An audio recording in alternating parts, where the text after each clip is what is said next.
Hey guys, Kyle here. So, just before the show starts, I wanted to mention our Patreon. You can pay us $1 a month as a thank you, as a tip. You can pay $2 a month to get access to one of our bonus content shows, episodes 2 days early, and a secret Discord chat where all of our Patreon donors get to go and hang out and talk with us directly. Then there's a $5 tier that you can donate to get access to a whole bunch more content. We have multiple bonus episodes on there. So please check it out. Patreon.com/itgetsweird. We don't advertise, we don't make money. So check it out and throw some money if you think that would be cool. Thanks.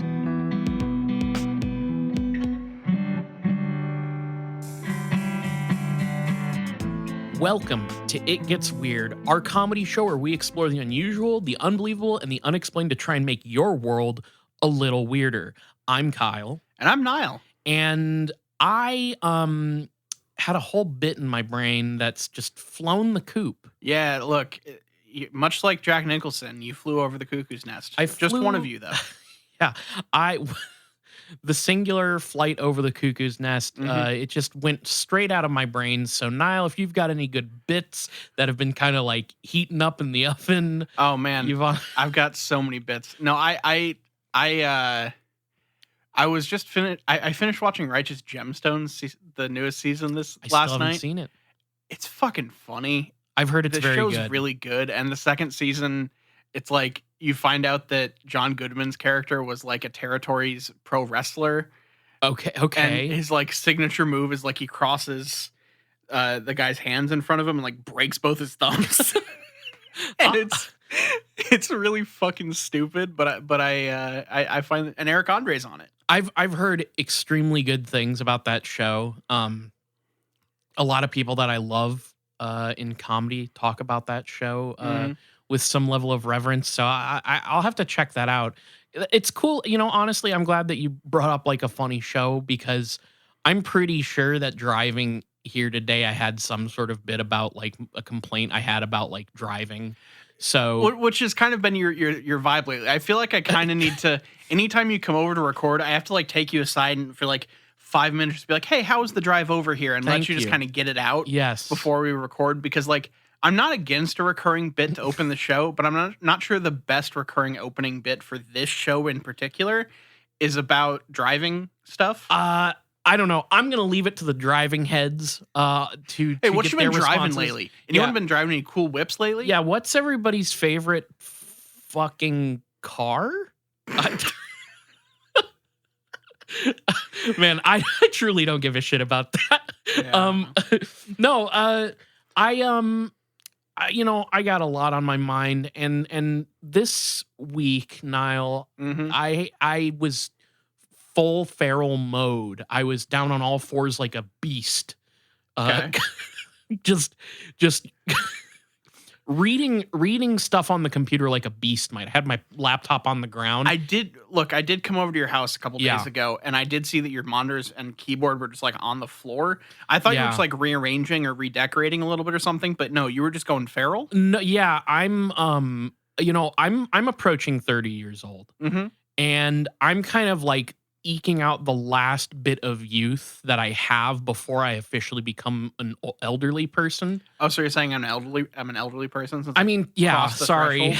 Sorry, there's a threshold. 30 is it. We've determined this. Science has dictated this to us. Hey, look, 30 is the new 18. That's all I'm saying. Okay. I mean, hey, I think that's a great mentality to have. I'm just trying to face the facts here. So I'm getting on all fours. I'm kind of going beast mode, as the kids would say. I'm like Mr. Beast. I think that's a YouTuber. I think so. That's not. Okay, is Mr. Beast the one that eats a bunch of shit, or is? No, oh, you're thinking of the LA Beast. The LA Beast. No, see, the LA Beast. That's in me and Garrett's wheelhouse. Yeah, I'm fully aware of the LA Watching Beast. the guy just eat a cactus. Yeah, and light bulbs and a whole like 2 pounds of sugar-free gummy bears. That guy's great. Every time this comes up, I think of one of the most cursed things I've ever seen on the internet, and it's a thing. I don't know if I ever showed you. I showed it. For some reason, I watched this with Garrett, and I think I know what this is. It's a guy who ate a bunch of Taco Bell and laxatives, and then super glued his butthole shut. Oh my god! And I don't know if it's 100% real. I'm guessing it's not actually real, but God, it feels real watching it. It's, can you imagine, like, I'm just kind of picturing, like, hey, I'm Johnny Knoxville and welcome to Jackass. And then it's just the next 10 minutes of just silent eating Taco Bell. And then a slam cut to just the worst toilet noises you've heard in your entire life. Yeah, I continuously like have this thing in the back of my brain of the one time that Garrett like really fucked me up when he turned on videos of like the like Great White Fire and stuff like that. Yeah, that's... And so I'm like, okay, that is the burden with which I try to like I'm constantly trying to make up for that injustice that's been done upon me by Garrett. Mm-hmm. Yeah. Like, I love Garrett to death. He's one of my best friends, but that is one of these things that I feel like I still have to make up for. Yeah. So we're going to have to show him something. We're going to have to like pull up like... And the guy taking laxatives and supergluing his butthole shut was like... That was him. That was the first step on the way to making up for the great injustice. I don't know how we really even the scale on this one. We'll have to bust out our best like cartel decapitation videos or something for Garrett. I think I'm just gonna. Have you seen the video clip of I think his name's Psycho Sid, who I already like this. He's a wrestler, and well, there are a couple of these, but this is the famous one where he like takes like a jump the wrong way and his leg just like snaps. Yeah, I've seen that. I'm gonna do like the compilation of that one plus like the indie like a couple, and just like make him watch it like Clockwork Orange style. I'm sure there's plenty of things we could subject Garrett to that would just horrify him. The only thing is we have to keep in mind that none of it can be bird related because all of that would just amuse him. Well, and honestly, like Garrett has the highest tolerance for like actual injuries being inflicted on people of any of us. Like horror movies, I have a pretty high tolerance, but like real life, like Live Leak type shit, I'm not.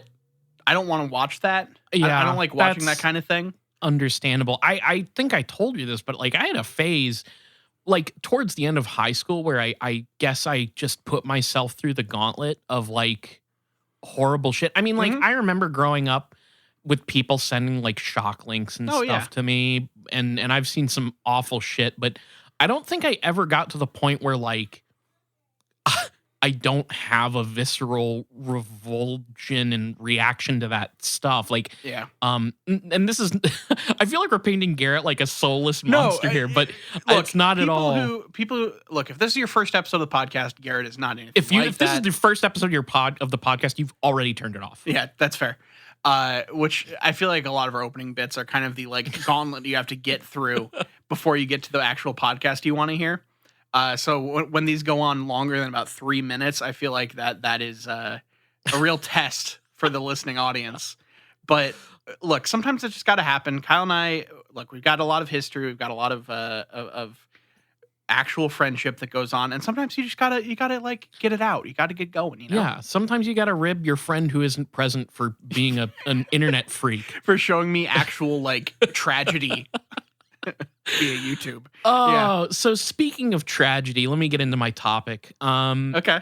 No. What do you got this week? It's we're gonna cover like a mass murder. Okay, cool. Yeah. No, I like I said, I was kind of going beast mode while I was researching this. If you remember what I said, I forgot that was how we got into this. Was you with your computer on the ground? I was on all fours. I was growling and snarling, and I had like pillows from my couch like in my teeth, and I was like whipping it back and forth like a dog might. And I was doing that the whole time while I was reading about this topic. I went down to Indonesia whilst in this bestial state, and I have seen photos that have been around the internet for a very long time now. It's a popular thing. It gets posted online a lot, oftentimes misattributed to what it actually is. Okay. So I decided to clarify this little guy for myself. So this week, we're talking about the Indonesian quote-unquote cryptid known as the Jenglot. Jenglot? Yeah, you ever heard of this thing? Not... Okay, so... I've come across a lot of names. Like I've looked at like a lot of like, here's a list of cryptids trying to, mine episodes for this show. So I think I've read the word Jenglot before, but have absolutely no idea what it is. Let me ask you an even better question, I think, that will I think, get you closer to remember, to maybe triggering something in your brain here. Okay. Have you ever seen a photo of like a tiny little guy with long hair and fangs that gets passed around like sort of like the Fiji mermaid, but more modern? You ever see something like that where it's like it's this like little critter guy that's humanoid and tiny and shriveled and nasty looking? I think so. Okay. I think I might have seen this. I've seen a lot of weird shriveled up stuff, little creatures, because I don't know. You go through the circles of the internet enough, and these things pop up. Yeah. But I think I know what you're talking about. Okay. Well, let's see if we can clarify this a little bit more, and maybe it'll jog your memory, or maybe you haven't experienced this thing, which that's also entirely possible. But at least in my experience, this thing gets posted around a lot. Okay. So the Jenglot is a creature, quote unquote, that hails from Indonesia generally, but some of my sources made it sound, actually most of them made it sound like it was especially well known in one of the Greater Sunda Islands, Java. So the island of Java is where this thing supposedly originates from. Okay. Now, here's the thing. This is also one of those subjects where it's got quite a bit of information that is poorly translated from its native language. And most of my English sources tended to say the same things unless I really, really dug, which I did. Mm-hmm. So I try not to interpret too much, but there are some parts where it's like broken English stuff where I had to sort of guess at what they were trying to say. Yeah. Look, we love to bring you guys international stories, cryptids, UFO sightings, all these things. Sometimes a lot of the main sources are not in English. Yeah. And Google Translate only gets you so far. I do remember that. I think we covered like a Malaysian spirit once. This is one of my favorite fan interactions. What? For some reason, my brain just went, you got to kill the Malaysian prime minister. The Zoolander. Yeah. Like, I don't know why, but that's... You might be a sleeper agent, Niall. I think I might. We got to be careful what phrases we use here. All I know is I really do feel the urge to stay away from Paris Fashion Week at all times, even New York Fashion Week. That might be irrelevant to your condition as a sleeper agent. and just like the fact that I wear wrestling t-shirts about 95% of the time anymore. Yeah, no, I love that we're both wearing like cool ass like graphic tees. I've got a Malachi Black 30s. Shirt and Kyle's got a self-defense family shirt on. So it's pretty cool. Both black, of course. Yes. As if there was any question. And here's the thing. It's like the first hot day of like the beginning of summer almost. Mm-hmm. And I am just wearing like black jeans because I'm just fully fashion forward. Yeah. I haven't left my house today, so I'm wearing shorts. Right. But that's, So the Jenglot, this thing, it, like I said, it kind of looks like a little shriveled, creepy little doll guy. It looks sort of like a decaying corpse that if you shrunk it down until it's like no bigger than your hand. Okay. They usually have extremely long hair that reaches down to their feet, which are kind of like clawed, almost animal-like. Like head hair or body hair? Yeah, their hair on top of their head like grows all the way down to their feet. And the feet are almost like talons, almost. Okay. So these guys know how to rock. Yeah. Oh, yeah. Are you kidding me? These guys, if they could get up and move around, they'd have the sickest headbangers of all time. Yeah. I mean, aren't there like throat singing metal bands that come out of this area? Maybe. I feel like that's a good place. I have no idea. Oh, and that does remind me, though, that we had sorry. I was like getting into it and we like started goofing, but we had that Malaysian spirit where we got an email from a listener who I think their fiance was Malaysian. And so they had some insight that I didn't originally get. Mm-hmm. So if that's the same, if there's anybody out there who has like insight to what I'm talking about that I may have missed because I'm only on the English speaking side of the internet, I love that shit. So, sorry, I just wanted to complete that thought because cool. I totally forgot. I keep distracting you with bullshit. No, it's okay. It's okay. That's what it's all about. I don't know if there's throat singing in this area, but if so, I mean, throat singing here. Can I admit something maybe a little embarrassing? I have a TikTok account. Yeah, I know. I probably shouldn't. So does like most of the world. I know. It's not embarrassing at this point. I don't know why. I don't know how TikTok knows sometimes, because it served up a guy who is just this like, is just like this scrawny, like early 20s, I think, little white guy who has fully taught himself like a variety of different throat singing techniques. Okay. And I was like, yeah, you know what? That is my jam. That's kind of dope. And I just like went through all of his videos, like being like, and there was like a little thing in the back of my mind was like, I should just learn to throat sing from this dude. Maybe I could like bring it to the podcast or something. Anyways. That's way better than like the week during the pandemic, like the early parts of the pandemic where I was convinced I was going to try to start learning like sleight of hand magic. And like card tricks and stuff. I remember this. I do not know why this was, but like in my defense, I had been furloughed for a little bit and was basically like reading comics until about 3 a.m. dude, and not doing and like playing Fortnite most of the day. That era was so depressing. Like I feel like a lot of people probably had a very similar experience, but my thing that I like look back on and I'm like, man, that is I regret my mentality at that time was instead of like doing anything productive with my time, I would watch hours of footage of Japan and like people vlogging in Japan and just I remember this. And I was just like, it's how like you talking about that was how I came across the like Jesus actually went to Japan thing. Right. Yeah. Right. Well, I was just so depressed. I was just like, I'm gonna live vicariously by these people who are like going to like Shinto shrines, and I think that's cool. And so I was in a bad place. I was in a bad place. I didn't do anything productive. I just like watched that, and then like I would like snap out of my trance and like watch like the Criterion collection all day. Like it was I learned how to make pretty good fried rice over that time. I've had that fried rice. It was good. Yeah. So these things also have long fingers and nails, very claw-like, and these sizable fangs. And in some depictions, they also have like a canine-like face.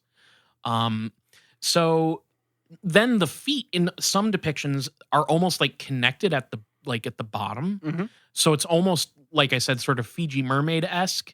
But in some cases, I also saw like one or two depictions of it where instead of like what I just described, from the abdomen down, it would have like a snake's body. Okay. So that's very infrequent. Most of the time, it's like the clawed feet and stuff. So here's another interesting thing about this. Something that I would really like to unpack with, maybe you can help me theorize. The Jenglot is actually not a long-established historical monster or anything like that. Like, I feel like a lot of these things, it's like we've had decades and decades and decades of like mythology and legend and folklore built up for a lot of these things. This one, not at all. It's relatively recent. So strangely enough, the Jenglot story originates in 1997. Yeah. Okay. I was 5 years old. Yeah. Like, so it begins with an article titled Javanese Mummies from the Jakarta Post on September 23rd, 1997. This is the first mention I found of them. So it says, 4 small mummies were on display at the Plaza Centra Buana in central Jakarta, Indonesia in September 1997. Their owner, Hendra Hartanto, said he obtained them from a group of psychics who claimed to have found them on Niglia Beach, Wilingi in East Java in 1972. They were found at different times in the same year, he said. He named them Jenglot, Betoro Katan, Begawan Kapiwiro, and Bagawan Kapawiro, and claimed that the gray-bearded Jenglot, 6 inches long, was 3,000 years old. Interesting. Okay. On the 22nd of September, he took Jenglot to the Sipto Mangunkusumo General Hospital to have it examined, but the doctors there refused, saying that the owner should go through quote-unquote normal procedures. Yes, we're interested to find out what creature it is, said Hemansir, the hospital's vice director, but I can only say that it's not a living creature. It's dead. Sorry. This 3,000-year-old mummy, it's not living. It is dead. Yeah, we can confirm, definitely dead. He said the creature would Did probably they like shoot it to make sure? Like they fucking unleashed just riddled it with bullets and like, yep, that's definitely dead now. If it wasn't before, it is now. Yeah. He said the creature would probably be sent to the radiology unit for examination. Earlier press reports quoting the owner suggest that Jenglot was alive and consumed human blood. Abbas Sugiyuno, one of the psychics who found the mummies. Sorry, let me add to that. One of the psychics who claimed to have found the mummies in 1972 said they were only alive, quote unquote, in spirit, and that Jenglot's beard and nails had grown while the mummy had shrunk. He recalled that when the mummies were first found, they were 10 inches long. Each mummy had been sustained by 1 cc of O-type human blood every 35 days, which the owner bought from the Indonesian Red Cross. We don't feed them, but simply open the cap of the specimen bottle when the time comes, said Abbas. Does the Red Cross just like sell blood? In Indonesia, maybe. Okay. I've never asked. Yeah, like that. I feel like that's the thing they wouldn't, like, if you just walk up to like a Red Cross place and be like, hey, can I have like a pint of O negative? I don't think they would. I think they might ask you to leave. Yeah, probably. I mean, I don't know. That's a good question. The thing is, maybe it's one of those things where like people just assume that, right? Yeah. And nobody ever thinks to ask. But when you do ask, they're like, you solved our riddle. We can sell you blood. It's far cheaper than gasoline right now. Yes. Like it is. We got too much, and it's fucking. Give me $1 and I'll give you a whole gallon. You know what? That reminds me. Let me complain about gasoline prices for a moment. No, I'm just kidding. So Abbas says their spirits will take the blood concentrate. There was some commotion at the hospital. Blood concentrate? That's what it says. I don't think. Anyway, I don't know how. There's too much. There's a lot to take in. There's a Morbius joke here somewhere. Anyway, go ahead. Sorry. If you're not in our Discord for some reason is forcing the meme of Morbius. So it's like in my brain. And so if you want, there's some possible Morbius content coming to the Patreon whenever that movie actually comes out, not in theaters. I cannot confirm nor deny the possibility of Morbius content. And if you're not in our Patreon, you're probably a Morbius head. So, the article finishes up saying there was some commotion at the hospital when Jenglot was brought in. Wiono, a hospital security officer, said he didn't believe that such a creature existed. First, I thought it was a bird or a bat, he said. But it had a pair of fangs and smelled strange, like a dead body. So, this is the first mention of the Jenglot that I could find. So, it seems that its origin is in this mummy, which they claim they found in 1972. No evidence of that. Right. Like the psychics say that there's no evidence of that, and there's no evidence of such a creature prior to 1997. So you said only one of the 4 was named Jenglot. What happened to the other 3? I don't know. Are they okay? I don't know. It's possible.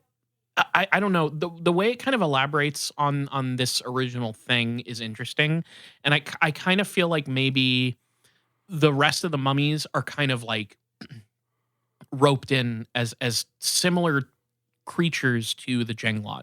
Okay. But like the other thing that's weird here is it's like they're just positing that this is like a mummy. Yeah. This is like an actual mummy. They just mentioned some weird things about it drinking blood.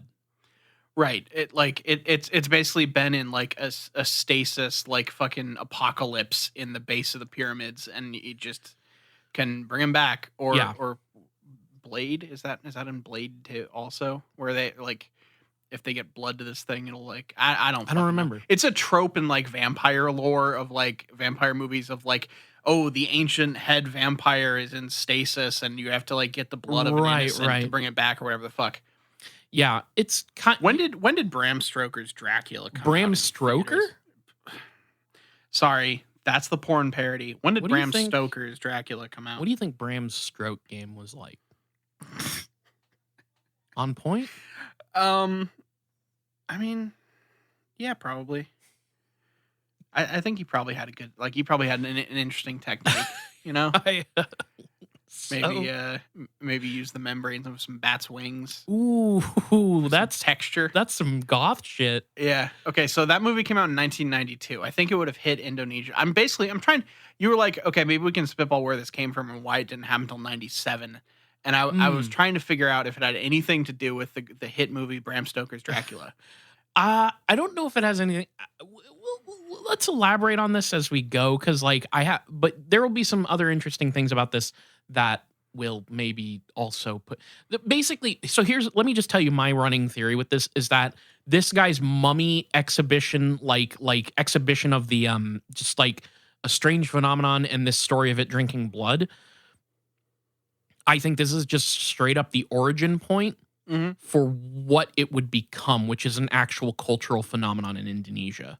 It's I think I'm not saying anything particularly like mind blowing here. I'm just saying that like what it is now, I think, is entirely just like this incidental to this guy's crazy, weird, like Fiji mermaid-esque exhibition. So I think I think that's very likely. I'm just trying to figure out if the cultural force of Bram Stoker's Dracula could have maybe been a domino piece in this. Maybe much like the butterfly effect starring Ashton Kutcher, caused the dominoes to fall in such a way that this cryptid would become a thing in Indonesia. Well, and if I remember correctly, most cultures have some sort of vampire type folklore.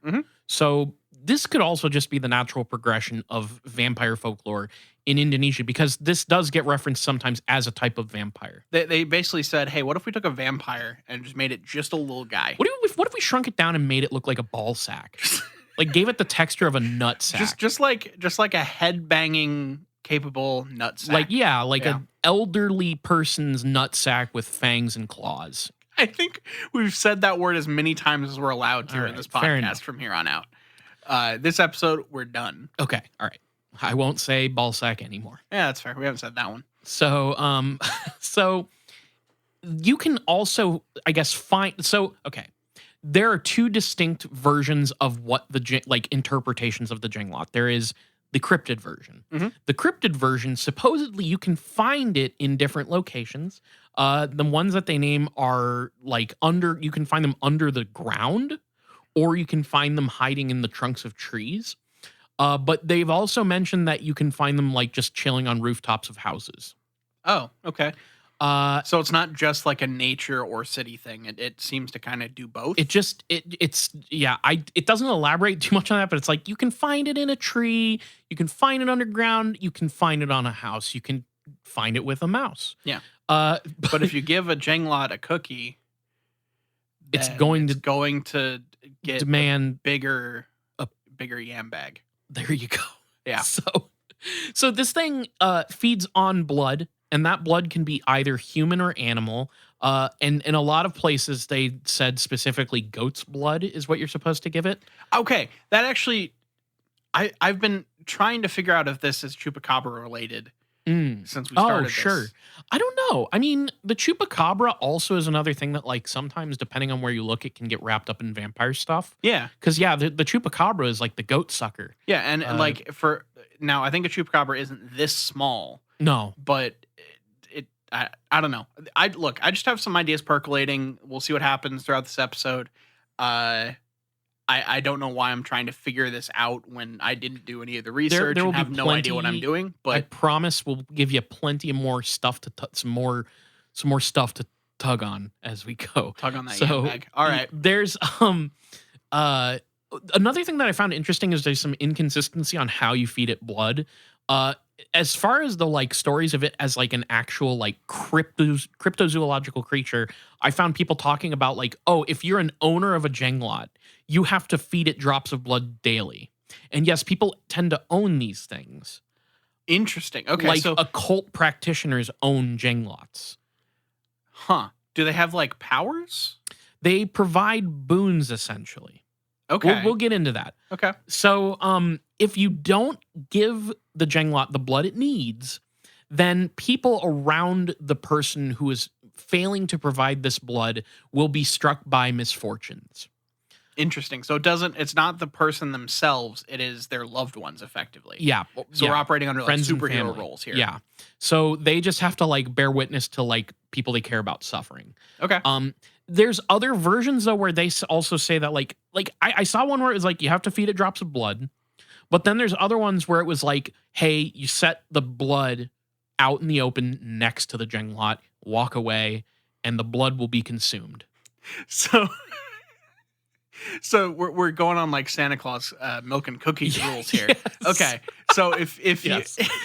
Everyone make sure to leave some blood out for your Jenglot. Leave your goat's blood out for your Jenglot, or else your sister's gonna have a bad rash. The like parents of the fucking occult practitioner, as soon as they leave, have to go in and like suck up all the blood real quick. So that it's gone when they come back. Yeah, gross. Yeah, exactly. Well, that's the literal actual like next portion of my notes is about how like some people claim that when you set it out, the thing will come to life and drink the blood when nobody's watching it. Yeah. So like Santa. Yeah. But then there's others who are just like, oh, it absorbs the blood without ever even touching it. Like you can just set it near it and it'll just like suck the blood up into itself somehow. Okay. That's more of like an energy vampire kind of thing. Okay. Now, here's another weird little thing that differs slightly depending on the source. But some people claim Jenglot as a cryptozoological creature are former human beings. So very, very short. So that would explain the hair. Well, a little bit. Basically, the idea is that this like ascetic or hermit would practice forbidden dark magics. And this was specifically a practice, a ritual to obtain immortality. Okay. But when they here's where I have to make a little interpretation, because here's literally what this particular article said. It says, when the person died, his body was rejected by the earth so that it would not decompose and then shrunk to become a Jenglot. Basically what it sounded like to me is like the Jenglot are like these failed rituals to gain immortality. Interesting. So it's okay. So I was curious if it was like the only way to become immortal is to become a Jenglot, or if you fuck up, you become a right. Jenglot. That it's a little unclear. Okay. But it sounds kind of to me like you've fucked up. Okay. You've failed. Or it could just be that like this is a futile search for immortality. I don't know for sure. With Tales of Immortality, if we're just like talking in the culture at large, a lot of them you either get there is a price to pay for it, or there is like kind of you're immortal, but you still decay. Yeah. Like you still keep getting older and older and older and more decrepit. And I feel like that's almost both of those fit depending on which version you're looking at here. Yeah. And so like they could just be like a mummy that's like 3,000 years old who's like they're still technically alive, but the only thing they can really do is like absorb just sit blood. there and it is really funny to me that it's like, you can be immortal, but you'll be a little guy. Yeah, you're gonna have to get an occult practitioner to give you a little saucer of blood every night. Thank you for mentioning the occult practitioners again, because to have a Jenglot, it's another weird, interesting thing where like some say that the Jenglot can just appear wherever they want to. Sorry, I don't know if that's worded correctly, but the way it's worded in the articles is weird. It's basically like, where do these things come from? Okay. Some claim that they have to be summoned by shamans through dark magic. Okay. Others claim that they can be just like a thing in the world. You know what I mean? Like it sort of follows with the idea that it was somebody who fucked up, like trying to gain immortality. That like a person could be found who has failed in this endeavor, and you can find them in the ground, on a tree, or whatever. Like, yeah. Okay. So, a little unclear to me, but that's what it says. Yeah, I do feel like with the kind of variance in what these things are, there could be various origins that would make sense for them. Because like, if there's some, because like so far you keep saying like someone with a ritual, and so far nothing has pointed towards these being like some form of demonic being or anything. Right. It's just like either some sort of weird animal, hence cryptid, or a like human that has gone fucked up. And that's the thing. There's another interpretation of what this is. Oh, right. We're still in the first. Okay. We'll get to that. Because the first half is like supernatural creature, cryptid, like people. Some people even claim like literal, like actual cryptozoological, like hard line of like, this is an undiscovered species of some sort. Okay. So there's all kinds of interpretations on the cryptid side of things, because the other side of things is more like just the occult. Okay. And maybe even dark spirits.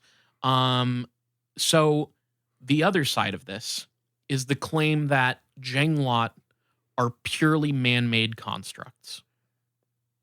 Like a golem? Or more like an occult fetish. Okay. So like think of the legend of the like a voodoo doll. Yeah, okay. So then the blood would be like part of some sort of ritual for it to keep the like whatever boon you're getting alive. Yeah. Okay. Yeah. So when you said man-made thing, I was trying to figure out if you actually meant the like oh fuck the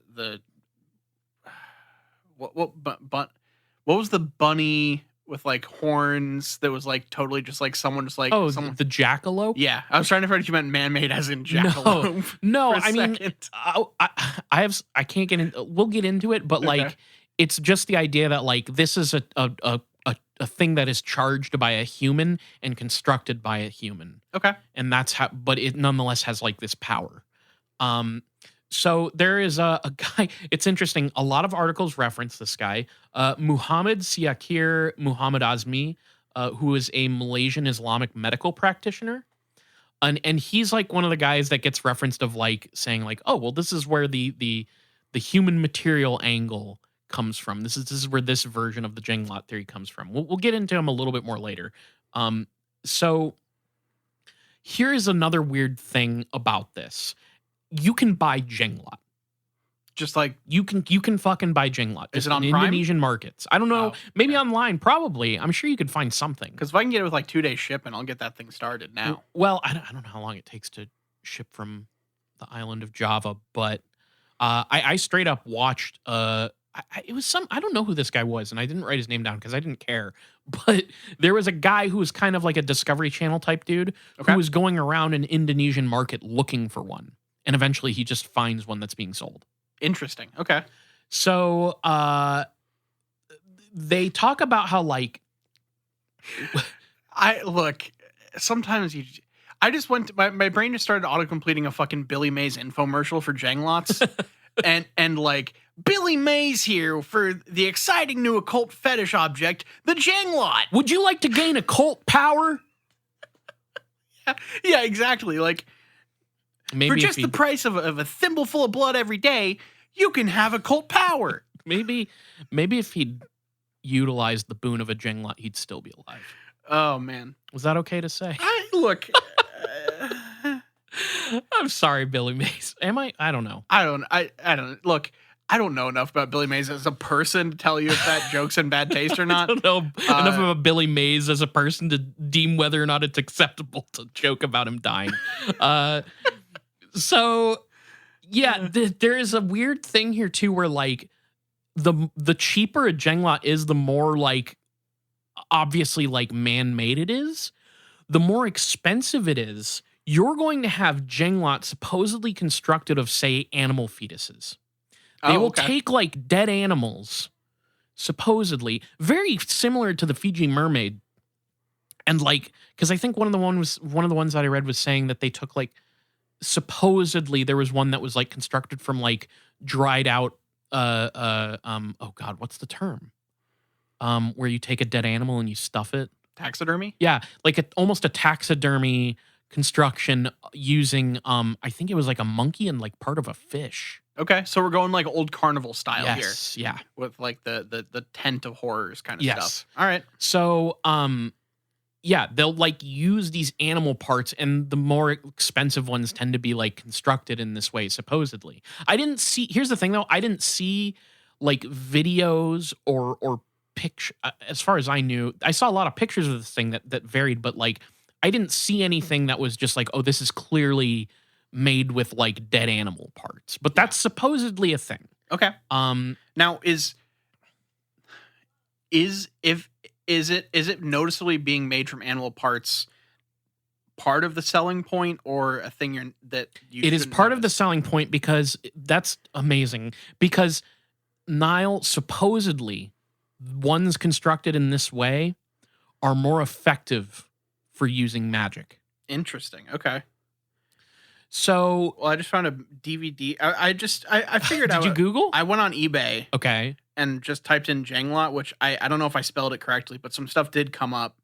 eBay International sellers. I've got a seated Jenglot, blood drinking creature from Indonesia, brand new for $152.25. Oh shit! But it does take $43.66 in shipping from the United Kingdom. So that's the shipping kind of kills it for me. But there's also a DVD movie of is it like the movie entitled Jenglot, but also known as Virgin Beach Creature from 2011. Oh, now that sounds good.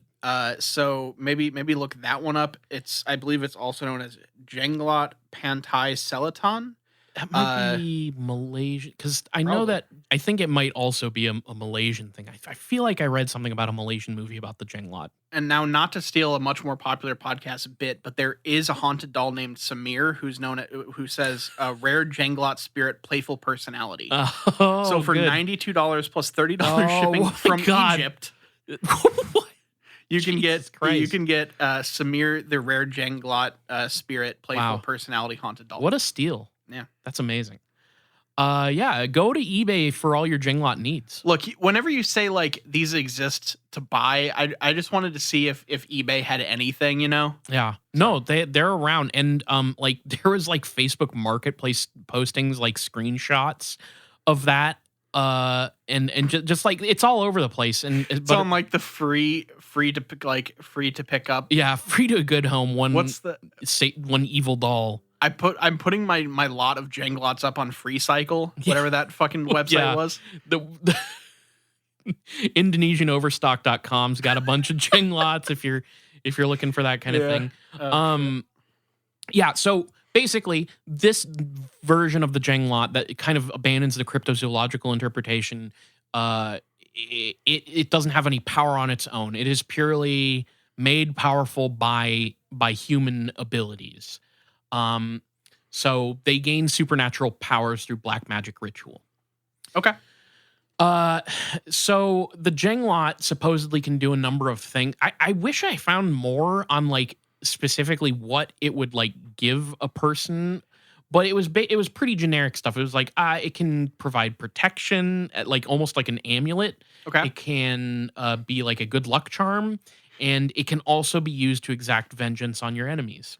And sometimes it can bring wealth. Okay, so pretty basic like magic stuff. Yes. Like in the broad sense magic, not like any particular thing, but in terms of like a charm or an amulet or like some sort of power object in a magic thing. Okay. Yeah. So one of the things that I found was a screenshot of like I said, of like a Facebook Marketplace where somebody was selling a Jenglot. And there is a term on there that I like, because it wasn't just called the Jenglot. It was called Batara Karang Jenglot. Okay. And I looked that up. And here is what one of the articles had to say. It kind of throws back to the like person who like failed to gain immortality. Mm-hmm. They say that Batara Karang literally translated the word, but I'm taking their word for that on this one. It says Batara is deity, Karang is fossilized coral. Interesting. Yeah. Okay. So when you are the Batara Karang Jenglot, or just the Jenglot, it is literally the shrunken mummy of a shaman who practice they call it a Javanese cultivation called Batara Karang. That is the I don't know what cultivation means in this context. But Batara Karang is like the ritual, I think, that was performed that creates the Jenglot. Interesting. So that one is like a human being derived one. Yeah. Okay. And they claim too that the shamans who like practice this particular thing that creates the Jenglot supposedly still exist in the west of the island of Java. Okay. Like they claim that there are shamans. I have no way of verifying. Hey, don't go to the market. You're going to get a crusty old Jenglot. Go straight to the source. Go find a shaman in the west of the island of Java and get a fresh one right off the presses. It's so crazy because that's basically what the guy in one of the videos that I watched did. Like he goes to Java, I think, and he's like using I forget the name of the thing, but he's like using this particular type of transportation that like pulls you across a river. So you like get in this little thing and you like pull, he like pulls on this like rope thing above him that pulls him across the river. And he's like doing that shit to just like find a marketplace that sells the Jenglot. And here's one of the things that I think the Jenglot, while it is a cultural thing, it's maybe a little overblown. I get the impression that it is kind of like, it's kind of like if you as like an American wanted to go find like a fossilized or a plaster cast of a Bigfoot's print, right? Like I think it's a novelty item that certain places will sell to you because you want this cool little novelty thing. Because you're a tourist. Because you're a tourist. Because you're, yeah. Or you, I do believe there are people who genuinely believe in this thing as like an occult practice. I get the impression that the cryptozoological version is more of a Western interpretation. Okay. So we'll kind of get into that. I tried to look up Jenglot on Etsy, and all I'm getting is like mermaid and fairy skeletons. Yeah. And it like a 2-headed bat. So don't go to Etsy. Go back to eBay if you want to find one. Yeah. So the sad fact, about the Jenglot, it's something that I searched for. Maybe it's there on the Indonesian internet. I don't know. Despite having these two versions, where one is a cryptozoological interpretation, one is the doll, we don't have stories of encounters with Jenglot. Like no wild Jenglot cryptid. Yeah. Nothing like that. Okay. I couldn't find it. And no stories of like occultists using them for stuff. Now, there was something a little bit there that I found interesting. Okay. Not elaborate stuff. I guarantee you that on non-English speaking internet, you will find people talking about what you can supposedly do with Jenglot or what supposedly happened. But I only got little trickles, secondhand stories. People who were like, I have a friend who told me this, whose friend told them this. Yeah. That kind of thing. But it was nonetheless interesting. So, it basically people keeping the Jenglot as these fetish dolls claim, one mentioned that the hair of the Jenglot continued to grow over a period of years as they fed it blood.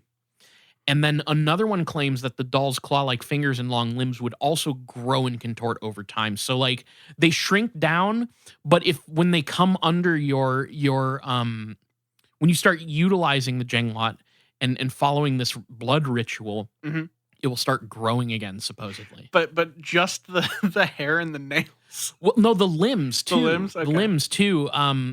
So supposedly, like one of them, I think, said that when they first purchased their Jenglot, it was 6 inches tall. And then over time, as they fed it blood over a period of, I think like a year, it grew to 10 inches tall, supposedly. Okay. But my favorite little anecdote that, again, I don't have sources on any of these, so I have obviously no idea how true any of this is. But this was a really interesting and the most disturbing story. Is one where basically a guy who was still practicing the old medical procedure of bloodletting. And so this guy supposedly would have patients who would come to see him. He would perform this procedure. He would take the blood left over from his patients, and then he would feed it to his own personal Jenglot. I mean, I guess waste not, want not, you know? Sure, like, absolutely. What are you going to do? Might as well reuse it. Yeah. Reduce, reuse, recycle, especially it's the ecosystem. Bloodletting into your Jenglot, you know? Exactly. You can't let that shit go to waste. It's like a farm-to-table Jenglot restaurant. Yeah. So I guess some guy out there fed his patient's blood to Jenglot, which is pretty wild to me. Yeah. I don't know if it's true. I do think that might be kind of malpractice-y for a doctor. Yeah. Just like that. But hey, that's my opinion. I'm not a doctor. We're not medical professionals. Yeah. I don't play one on TV. Yeah. Yeah. So I think there's a couple of good reasons that this thing has sort of endured over time. Like I said, there's some people who do genuinely believe in it. But I got the impression that there is sort of a like, oh, haha, this is it's sort of like our relationship to a lot of weird things. It's like, this is a cool thing that we enjoy. But one of the reasons is that Jenglot over the years have been displayed in temporary exhibitions in Indonesia and Malaysia. So you could go to these shows where they would put Jenglot on display and claim that they were like, I actually don't really know what they claimed, but presumably it probably ties into the things that I've talked about here. About feeding it blood, about like a ritual that gone wrong to gain immortality, things like that. They've got a traveling like build a Jenglot workshop where it's just like animal parts and like taxidermy. They might tools. As well. Yeah, and honestly, like they might as well because we'll get to it. But you even have to like sew the like heart into it, that you sign so that it's yours. Yeah. So there were like a number of these like exhibitions that like throughout the years, but it gets a little dicey. So some claim, those who kind of subscribe to the idea that this is like an actual creature, claim that it can also be killed. So for some reason, this article was like, if you can kill the Jenglot, then you can then safely exhibit it. So you could kill one and then put it on display. Yeah. Which is what they're claiming happened at some of these exhibitions. Okay. So you wouldn't have to feed it anymore. You want to know how? How do you kill a Jenglot? Take it, capture it, put it in a bottle, and don't feed it any blood. Is the bottle necessary, or is it just a way to keep it from getting That's blood? what it said. Look, who did the notes here, Niall? Me or you? I'm literally trying to clarify. Yes. Because I don't know if it's necessary, but that's literally what it says is like, to kill a Jenglot, put it in a bottle, deprive it of blood. So like effectively it dies by starvation. That's not special for a creature. But like I guess that's fine. I mean there's a huge problem where people just like constantly are accidentally feeding their Jenglot blood. Yeah. Do not feed the Jenglot blood, especially after midnight. Keep it away from your goats. Keep it away from your pets. It does kind of make me wonder if like there's like some sort of weird thing where like if you have a Jenglot near you, it just like sucks your blood out. Yeah, I like, especially when it's like it doesn't need to actually touch the blood. Then what's keeping it from just if you walk past dry it? Yeah. I don't know. Weirdly enough, I didn't find stories of that.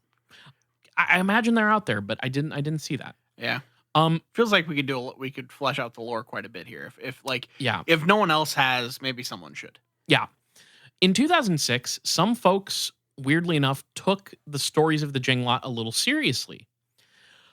Couldn't find the original article, but I did find a forum post on unexplainedmysteries.com where people quoted an article that says this: "Is the creature called Jenglot real?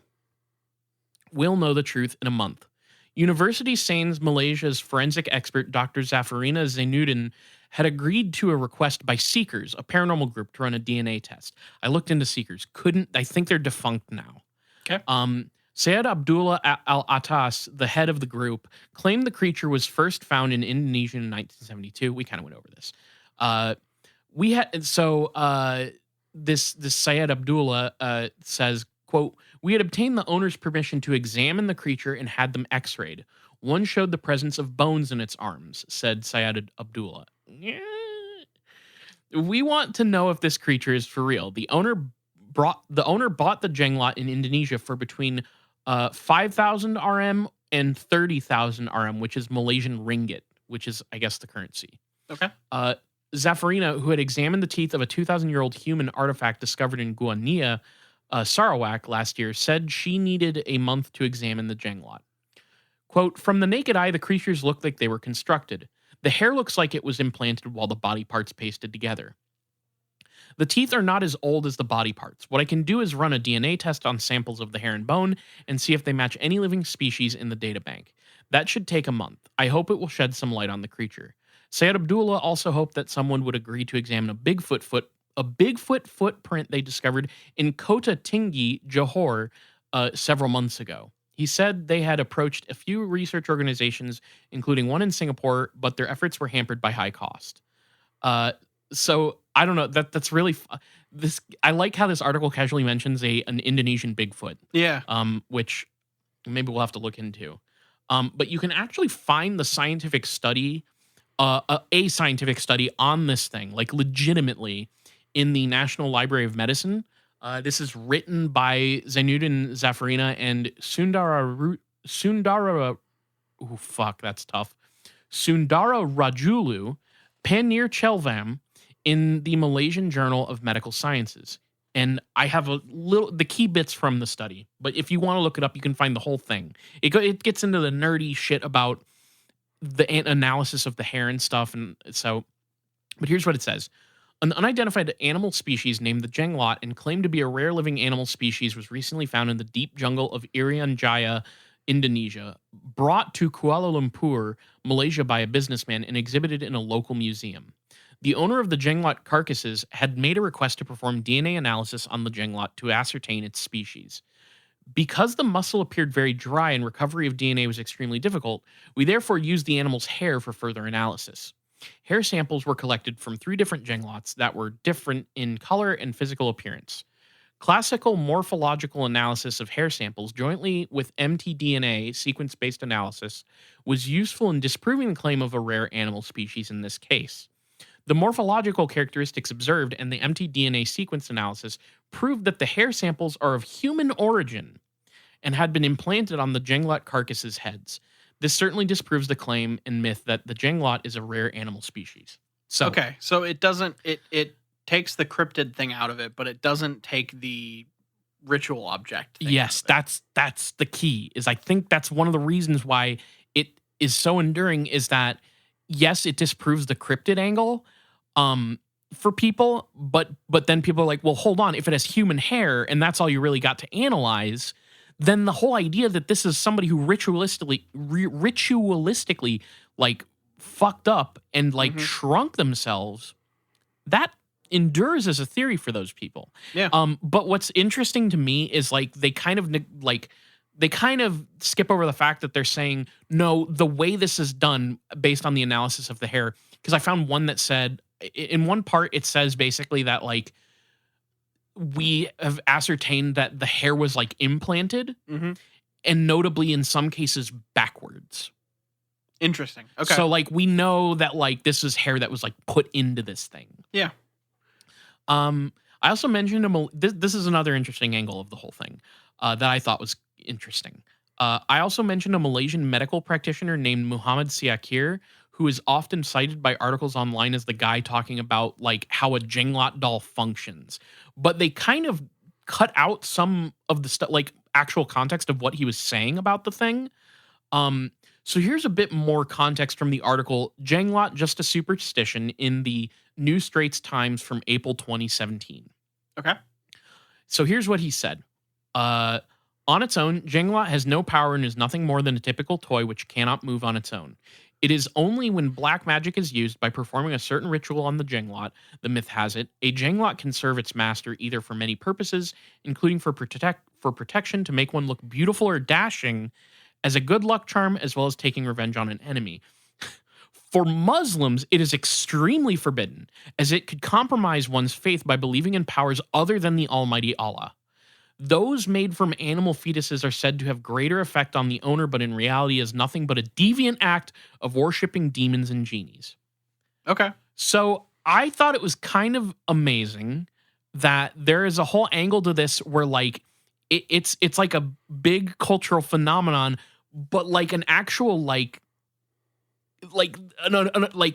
a Muslim authority is like, can we not do this? Like, I mean, think about like how much Christian church has been like, we don't want you to see Harry Potter. Right. Like this makes a little bit more sense in my mind, to me at least, just because it's like it's almost like idolatry of like the golden calf type thing in like that's my only I guess poll that I have. But you see what I'm saying.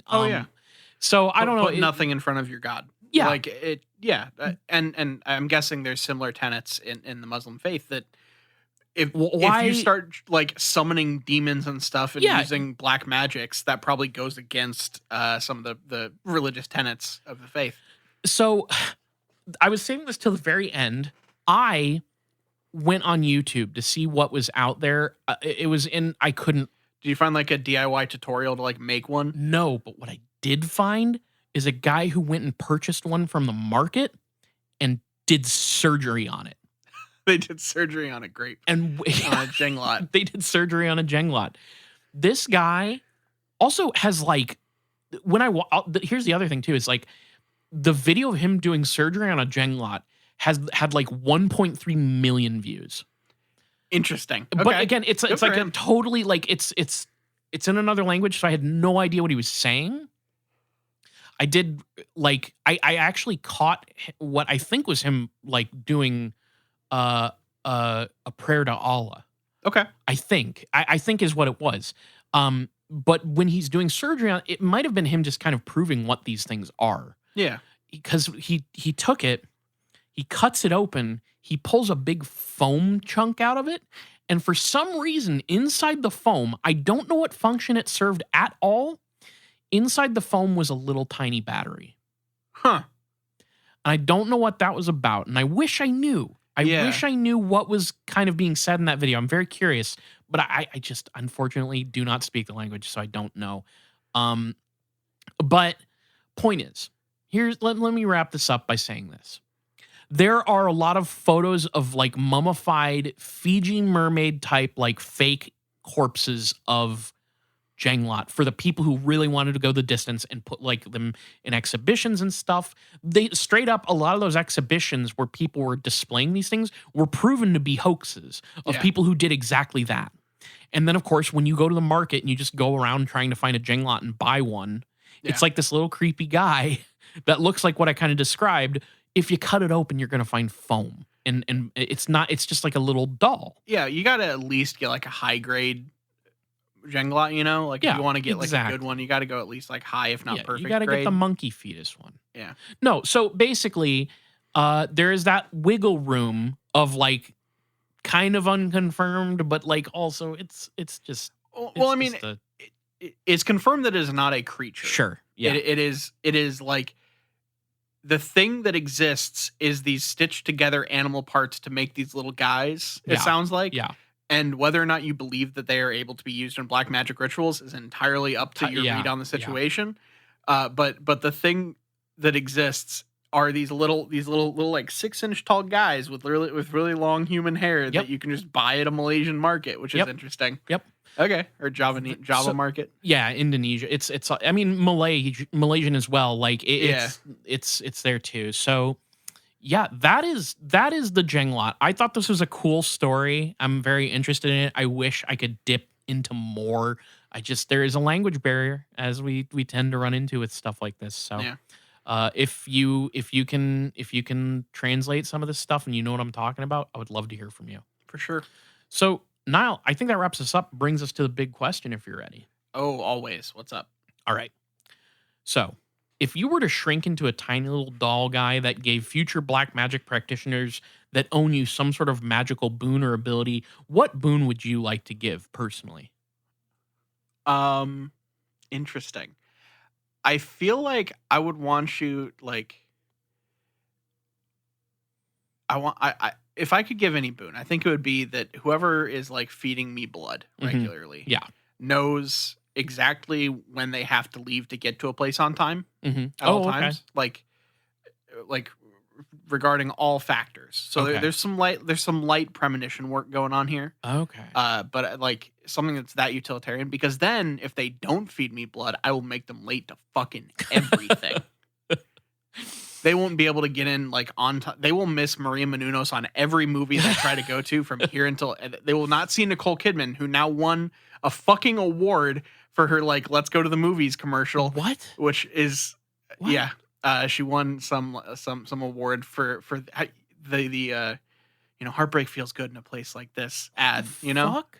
I don't know what we're even talking. Oh, okay, so this is a thing that's passed you by entirely. There's an ad that plays before most movies now, and sometimes on TV, where it's Nicole Kidman entering an AMC theater in like a studded pinstripe diamond like pantsuit.